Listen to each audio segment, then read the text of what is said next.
en parler tout à l'heure. La deuxième chose qu'il faut savoir, c'est que la caractéristique de la Macronie, et Madame Parly, c'est une haute dirigeante de cette Macronie, avec Le Drian et Macron lui-même, c'est un mélange d'arrogance. Il y a un fameux livre, c'est l'arrogance française, où on explique comment la France a une prétention géopolitique et politique dont elle n'a plus les moyens. La France a été une superpuissance, ça s'est arrêté à Waterloo le 18 juin 1815.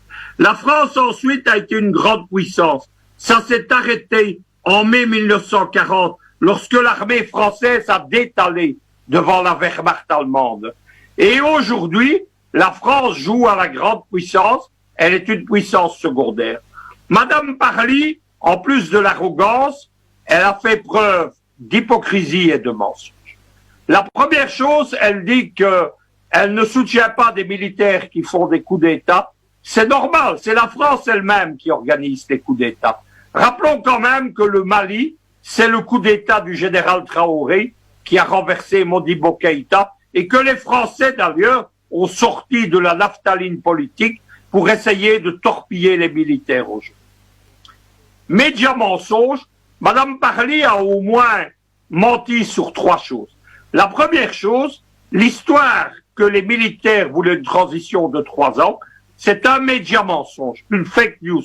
Nous avons consacré une émission complète la semaine passée là-dessus. C'est une invention de RFI et de l'AFP, c'est-à-dire des deux des plus grands médias gouvernementaux français.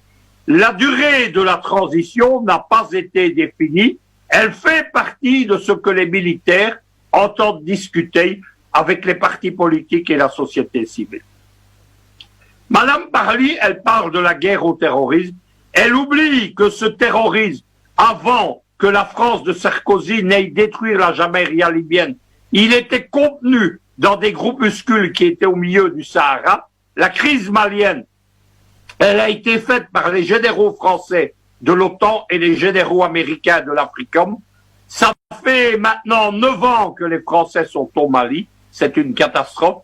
La guerre du Sahel contre le terrorisme, elle a été perdue par la France. C'est pas Luc Michel qui le dit. C'est par exemple Marc-Antoine Pérouse de Monclos. C'est un des plus grands géostratèges français. C'est Madame Michel Cotta, ancienne ministre de Mitterrand, il y a 5 jours, dans les colonnes du Point. C'est Le Monde Afrique, journal de Georges Soros et de Bill Gates. C'est enfin Le Figaro qui explique que la France est profondément déstabilisée. Actuellement, on parle de la lutte contre le terrorisme. L'armée malienne a repris, elle est en train d'annihiler des groupes terroristes, en particulier dans le Diptako Gourna. Si vous allez dans les réseaux sociaux, vous commencez à voir apparaître des photos, vous commencez à voir apparaître des analyses. C'est parce que la Russie, qui est déjà présente au Mali, fournit à l'armée malienne des images satellites, leur permet de frapper les cibles avec efficacité. Dernière chose de Madame Parly parle comme si elle était la garante constitutionnelle du Mali. Elle a exprimé un immense mensonge, c'est de dire qu'il n'y avait plus de sentiments français au Mali. La foule malienne, toute la semaine passée, les jeunes militants du M5, les jeunes militants d'Aminata Fofana, qui vous remet son salut et qui est aujourd'hui en ce moment, c'est pour ça qu'elle n'est pas avec nous, elle est dans une réunion de femmes maliennes, ils expriment leur dégoût, leur rejet de la France. La haine de la France, elle s'exprime dans tout le Sahel, même dans des pays où elle ne devrait pas, où les Français sont présents. Il faut donc arrêter de raconter n'importe quoi.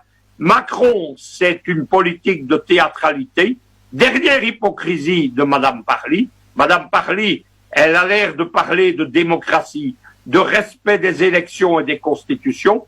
La France, au moment où je vous parle, elle est en train d'organiser un coup d'État constitutionnel au Bélarus.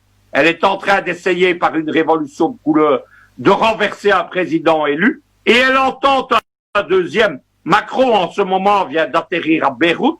Il essaye de renverser les institutions libanaises pour établir un régime pro-occidental sous prétexte de la misère, de la détresse du peuple libanais. C'est du chantage à la détresse.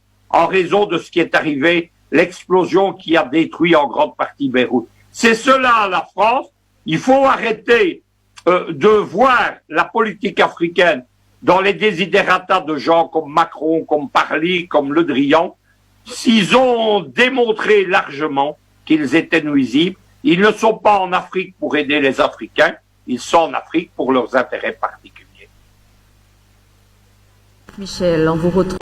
Paris et les Occidentaux et de l'autre côté la Russie.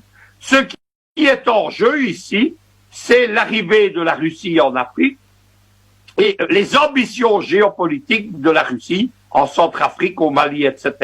C'est-à-dire que la Russie entend organiser un partenariat gagnant-gagnant, restaurer les États et les armées africaines et arracher l'Afrique des mains occidentales.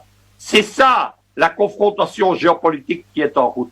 Actuellement, la France de M. Macron, elle est, pour des raisons qui sont liées aux fractures actuelles, aux crises du bloc occidental et aux grands problèmes qu'ont M. Macron et M. Trump, la France actuellement, elle est en pleine crise de russophobie.